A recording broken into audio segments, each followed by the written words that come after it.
Welcome to the Acupuncture Outsider podcast. My name is Richard Hazel, and in the time it takes for you to commute to or from work, I hope to have shared something of interest about orthopedic acupuncture using motor points, trigger points, myofascial slings, neurofunctional acupuncture, segmental treatments, anything that crosses my mind that seems to be of interest. I hope you'll enjoy it.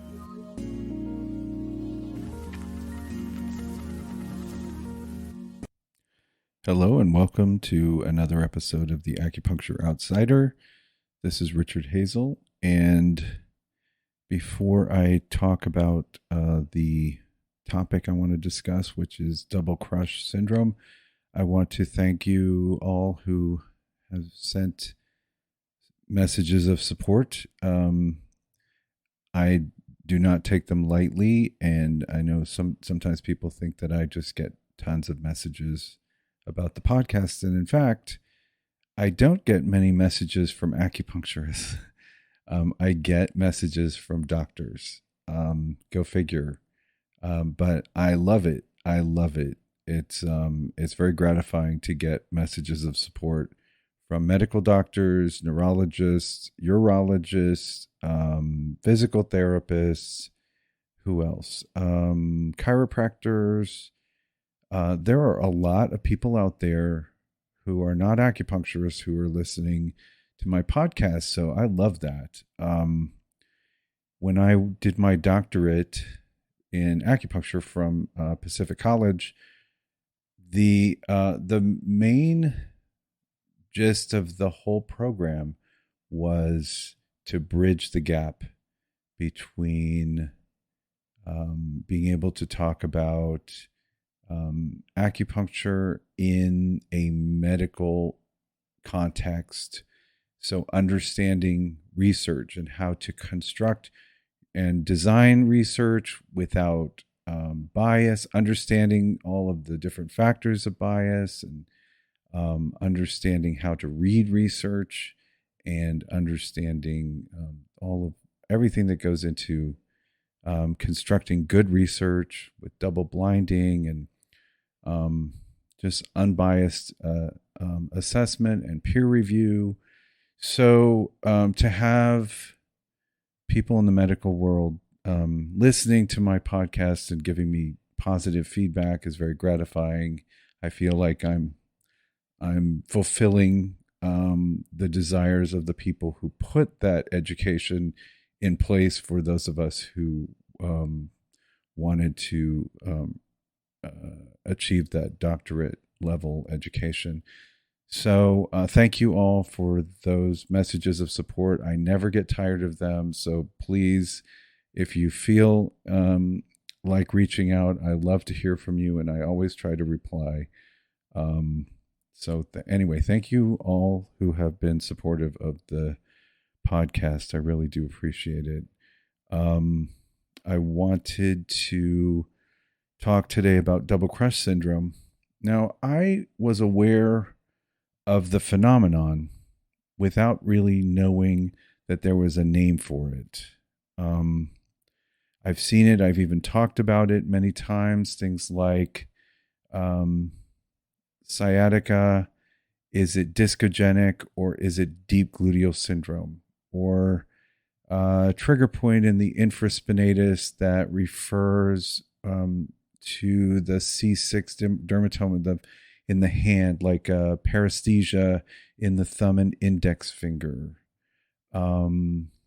Is it a radiculopathy, or is it a trigger point in the infraspinatus?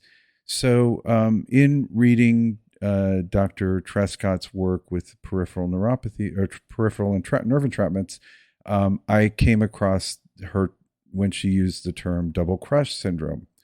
And so I was looking into it and seeing that there was some controversy about the diagnosis. Not all doctors are on board with the possibility. I would say, in my experience, it absolutely exists. And the reason I think it exists is because I saw it before I knew there was a term for it.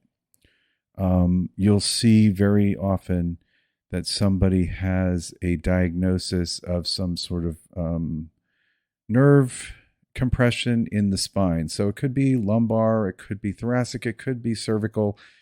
And so the symptoms that they have are being blamed entirely on the spinal compression.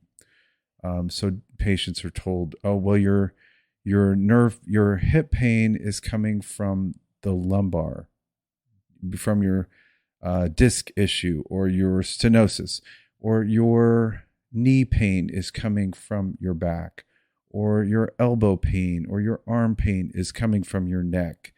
And so I wanted to talk about that because it's it's not it's not that I disagree. It's that what I see happen is that you'll have 2 points of nerve compression. So which is the double crush syndrome. So you have like the interesting one, the trigger point in the infraspinatus that creates a paresthesia in the thumb and index finger. It can be a C5-6 compression that starts the cascade of events. And then you get a suprascapular nerve involvement that affects the infraspinatus. And then that irritation and collection of pain chemicals can cause a trigger point in the infraspinatus. And then that will ricochet off of the sensory nerve and cause a radiculopathy. Or you have lumbar issue. You have some sort of lumbar compression. Maybe it's an L4-5. And it could tighten up muscles in the hip that will cause a sciatic compression. So it, like L5, the typical sciatica is treated at L5S1. So that can absolutely be the source of the sciatica. But once you have the L5S1 compression, then the muscles, the deep rotators, can start to then get tight and cause the deep gluteal syndrome, the compression of the sciatic nerve from the hip external rotators. So you have to treat both as opposed to just the L5S1. So you'll see people who did not get any benefit from a nerve block or an epidural at the L5S1. They can still have sciatica, or their sciatica is only gone for a couple months, and then they are going back for nerve blocks every 4 months for their sciatica, because the actual compression of the sciatic nerve is also coming more distally from the deep rotators. A lot of the literature on deep double crush syndrome is about carpal tunnel, but it could be coming from a cervical radiculopathy. Then the carpal tunnel comes along. So what I see is that, yes, there's compression at the spine. And, C. Chan Gun, who was one of the early doctors using acupuncture for treating pain, would always look at the spine, but would also treat distally in the motor points of the muscles that were affected, because what he saw was the muscles got tight because of the spondylosis or pre-spondylitic condition in the spine. So it's not an either or, it's a both and. So you could fix for him, his research was done on tennis elbow. So they would fix the tennis elbow, but they did research to show that it was coming from the spine as well. So, but you would really need to treat both.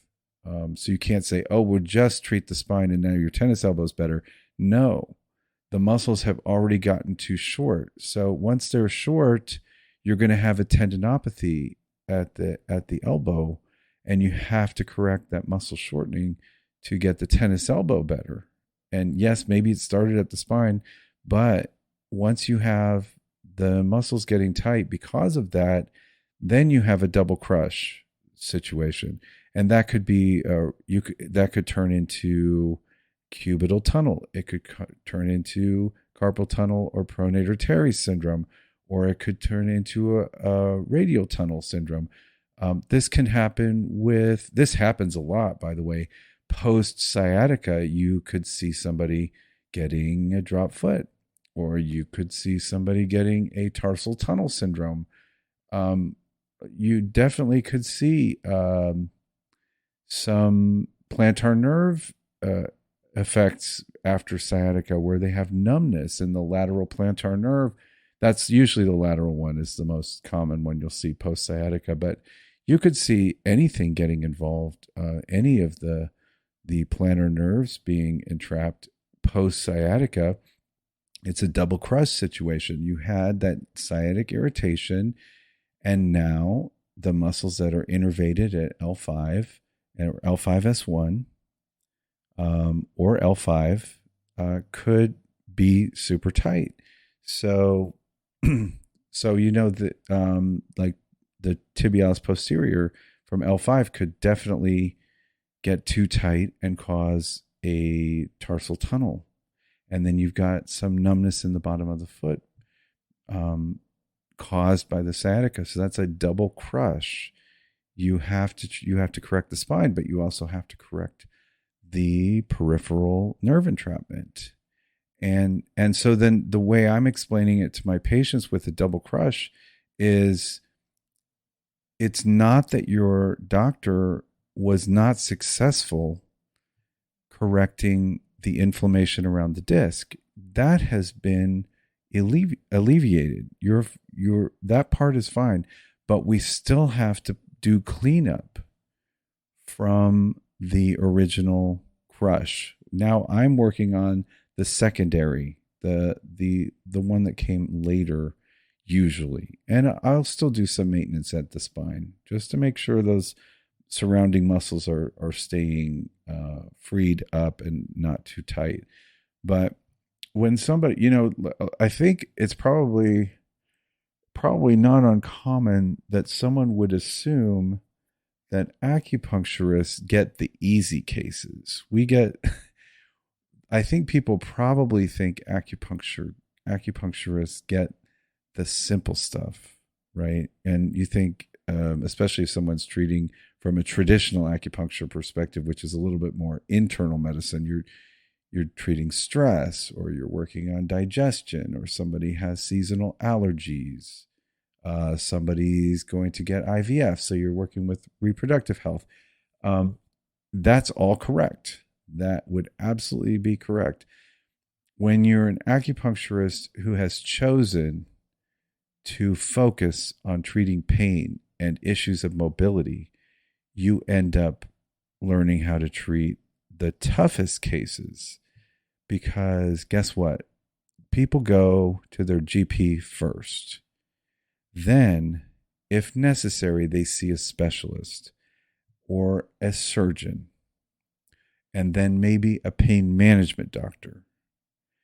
And then they come for acupuncture, because those other things may have helped, but it didn't fix the problem. So now they're in my office. So I get, actually, counterintuitively, the hardest cases most of the time, not the easiest cases.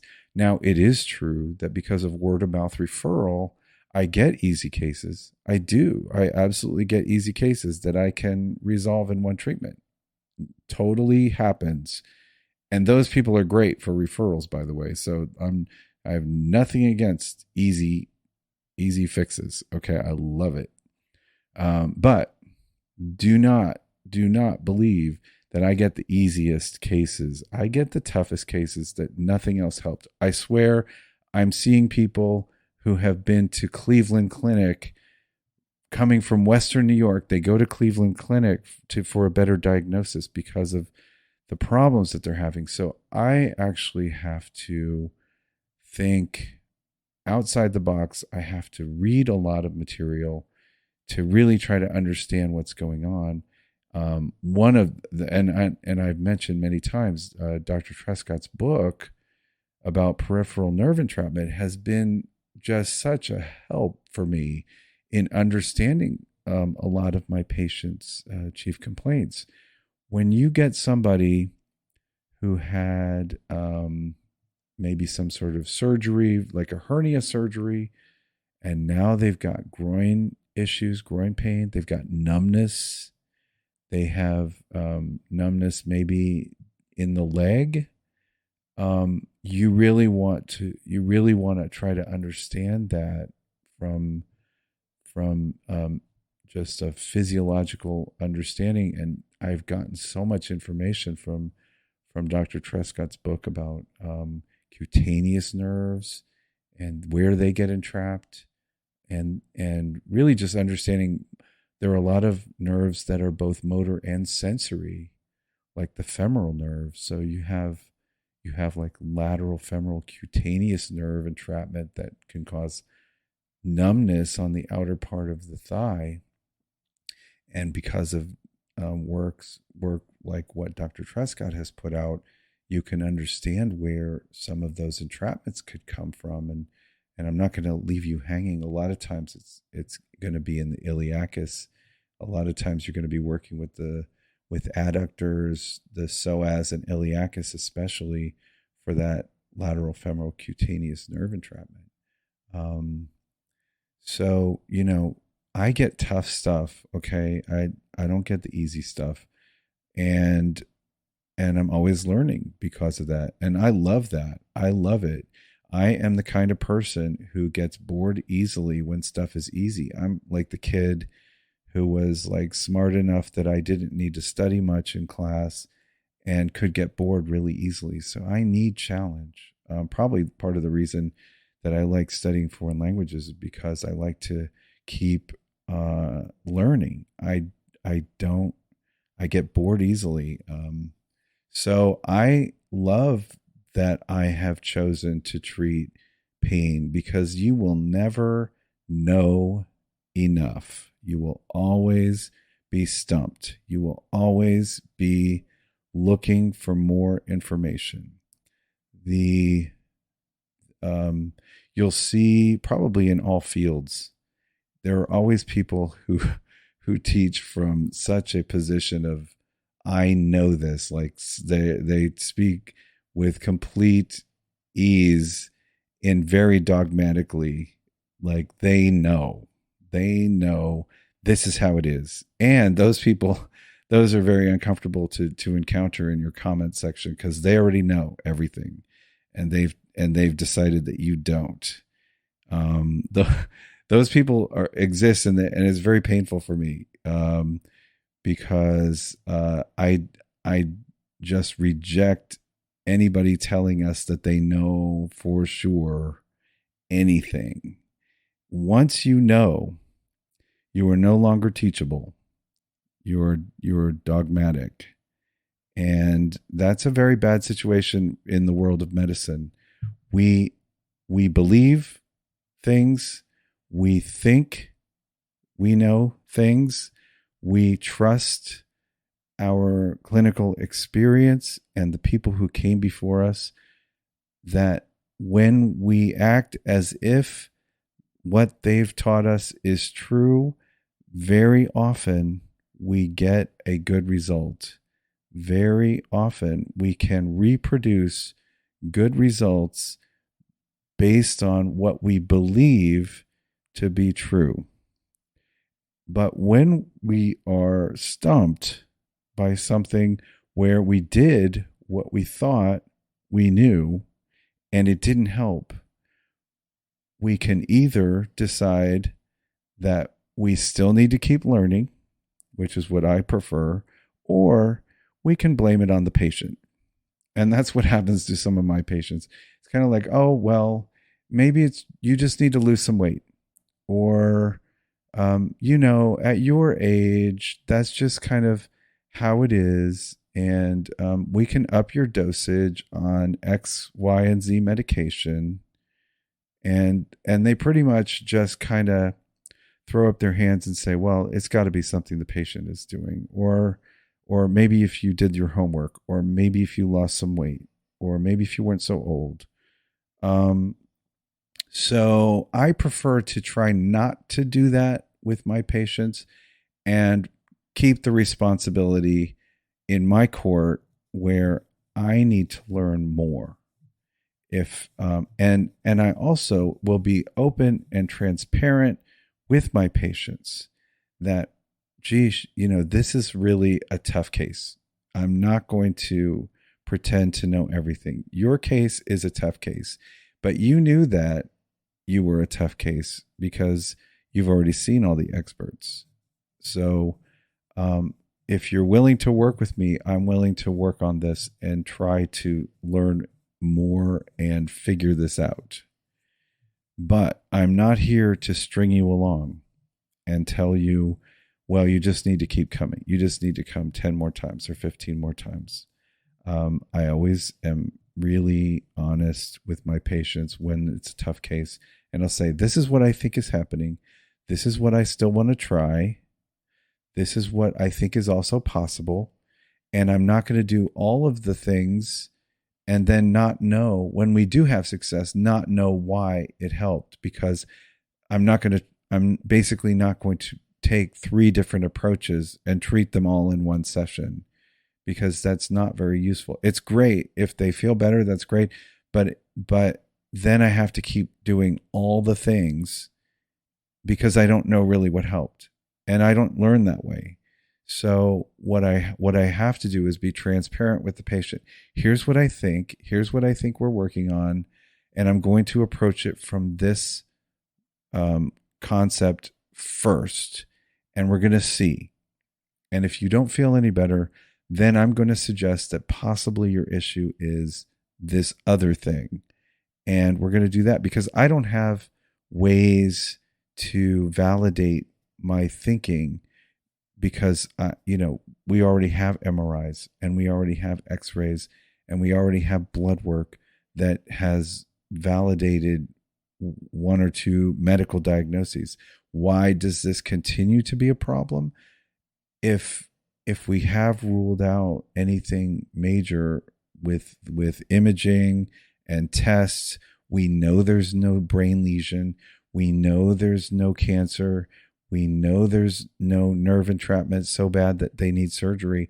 Now it's in my court, and it's very likely going to be something musculoskeletal. So I'm willing to work through a couple different hypotheses with the patient. And coming back to the topic of double crush, very often there is some sort of peripheral nerve entrapment that is causing them to not get better based on their original medical diagnosis. And if I can find that and confirm that with them, and they're willing to work with me for a few sessions to get to where I think we need to go, then very often we do see improvement. And actually, even with neuropathies, very often we'll see an improvement in 2 or 3 sessions. We'll see some positive movement if I'm on the right track. Neuropathies are tricky. We don't always see an improvement after 1 acupuncture session. Very often it's a little complicated, and we don't always know where the nerve entrapment is happening. I try to palpate for the most sensitive areas that could be the entrapment zone. But if I'm not correct, or it just may be that the muscle wouldn't release instantaneously on 1 session, then we have to go a few sessions before we know if I'm heading down the right pathway. Especially with nerves, it's a little tricky. It's not always as gratifying as when it's something simple, with just a muscle ache or some sort of joint pain caused by muscle issues. those are the most gratifying, where somebody gets off the table and says immediately, wow, this is so much better. Nerves are not so easy. Nerve entrapment's not so easy. They usually come back the next week and tell me how they feel, and I hope that they feel improvement. And I would say a lot of times they do, but when they don't, it doesn't necessarily mean that I'm on the wrong track. It just means I need to be persistent with the concept that I have of what's going on, and see if it will improve in a couple more sessions. So yeah, neuropathies are tough, but I get tough cases. And so I think I just want to be really transparent with the patient. They know they've already been to Cleveland Clinic and they're still in pain. So, I need to be open with them, not pretend that I know everything, but also tell them what I think the possibilities are. And sometimes I'm the first person who's even explained to them what their medical doctors were thinking and why. The doctors don't always have a lot of time to educate the patient on their condition. So they really sometimes have to just say, well, when do you want to come in for your surgery? And so my patients get a little bit more explanation than that, and I try to walk them through what their doctor was thinking and explain why I think what they did was probably valid, why it probably solved the problem that they saw, and why they're still in pain, which is usually that double crush syndrome. The analogy I've been using lately is that a tornado came through your town. That was the original nerve entrapment at the spine. The tornado came and did a lot of damage. And just because the tornado is gone doesn't mean that we don't have to rebuild. We do. I have to play cleanup and rebuild your town. You may have had a successful surgery. It might have been a hip replacement. It might have been epidural. It may have been a laminectomy. It may be complete, joint replacement, like knee replacement. You're still in pain because the damage that happened that led to your surgery is still there. You still have dysfunction in your body, and it could be from the nerve compression, and it could be because of compensation patterns your body has learned, and muscles have gotten tight, and now you have taut bands and trigger points because of your pain, the pain that led to your surgery. So just fixing the joint doesn't necessarily mean you're going to be out of pain. For many people, it does mean they're out of pain. I think maybe it's like 50-50 that you see where people are like completely pain-free day of surgery, but some people continue to be in pain. And so the explanation I have is that you have a lot of muscles that have become dysfunctional and tightened up because of pain and inflammation from before the surgery, from the surgery. And if physical therapy didn't correct that, then you very likely have taut bands and trigger points that need to be addressed by me to get you out of pain. And that's very often what we're going to see. And that's a double crush situation as well. Maybe your surgery was successful at L5S1, but you still have sciatica. Why? Trigger points in the piriformis, trigger points in the obturator internus or the gemelli. You may have trigger points in your biceps femoris from having sciatica. And now you still feel that pain in the back of your leg that you think is sciatica, but it's actually a trigger point that was formed because of the sciatica. So the sciatic nerve is calmed down, but you still feel pain in the back of your hamstring. You still can't step forward without feeling it. You still feel it in certain positions. It still aches like it's sciatica. And very often it's just that biceps femoris that's super tight and maybe even irritating that bit of sciatic nerve that is right behind it. So it produces what you think is sciatica, but it's really just the biceps femoris that's super tight and probably has a trigger point in it. And I need to address that. Or some people will have just the sciatica's gone except for right under their peroneus longus, that right along that fibula, they still have aching. And very often it is, the sequelae of sciatica. You have a very tight peroneus longus, maybe peroneus brevis, maybe trigger points in the peroneus longus that need to be addressed to get you out of pain. So this is why when someone has had a procedure and there's still pain, there's something that's going on that needs to be addressed. So it isn't that the procedure wasn't successful.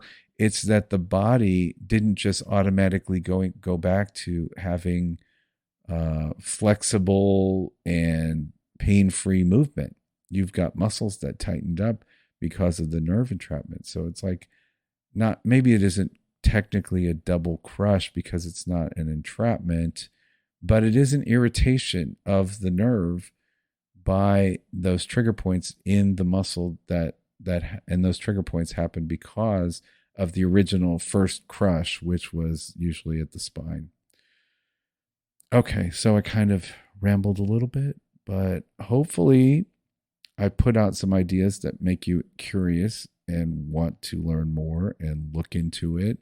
And if you look at double crush syndrome, you will find a lot of good research that's available, abstracts you can read. A lot of times it's about carpal tunnel, but it doesn't have to be carpal tunnel syndrome to be double crush syndrome. There are plenty of examples, but I like to put it out there for you because it's a good explanation for your patients and hopefully will encourage you to look more distally for issues that seem to be just from the spine.